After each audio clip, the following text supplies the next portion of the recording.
ইবনে আব্বাস রাদিয়াল্লাহু তাআলা আনহুমা বর্ণনা করেন, যখন বদর যুদ্ধের বন্দীদেরকে আটক করা হলো তখন রাসূলুল্লাহ সাল্লাল্লাহু আলাইহি ওয়াসাল্লাম ওইসব যুদ্ধবন্দী সম্পর্কে আবু বকর রাদিয়াল্লাহু তাআলা আনহু এবং ওমর রাদিয়াল্লাহু তাআলা আনহুর কাছে পরামর্শ চাইলেন।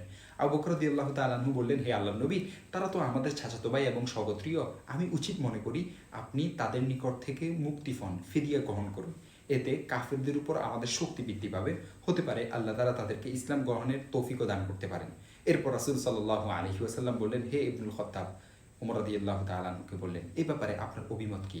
ওমর রাদিয়াল্লাহু তাআলা আনহু বললেন, তখন আমি বললাম, আল্লাহর কসম ইয়া রাসূলুল্লাহ, আবু বকর যা উচিত মনে করেন আমি তা উচিত মনে করি না। আমি মনে করি যে আপনি তাদেরকে আমাদের হস্তগত করুন, আমাদের হাতে অর্পণ করুন, আমরা তাদের গর্দান উড়িয়ে দিব। আকিলকে আলীর হাতে অর্পণ করুন, তিনি তার শিরচ্ছেদ করবেন। আর আমার বংশের অমুককে আমার কাছে অর্পণ করুন, আমি তার শিরচ্ছেদ করব। কেননা তারা হলো কাফেরদের মর্যাদাশীল নেতৃস্থানীয় ব্যক্তিবর্গ।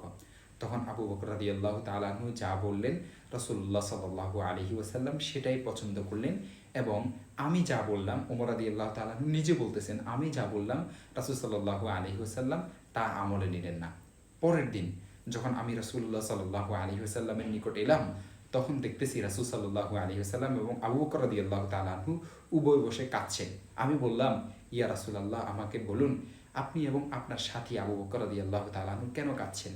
যদি আমার মধ্যে কান্নার ভাব আসে তাহলে আমিও কাঁদবো, আর যদি আমার কান্না না আসে তাহলে আমি কান্না করার ভান করব। রাসূল সাল্লাল্লাহু আলাইহি ওয়াসাল্লাম বললেন, ফিদিয়া গ্রহণের কারণে তোমার সাথীদের উপর সমাগত বিপদের কথা স্মরণ করে আমি কাঁদছি। আমার নিকট তাদের শাস্তি ফেস করা হলো এই গাছ থেকেও নিকটে।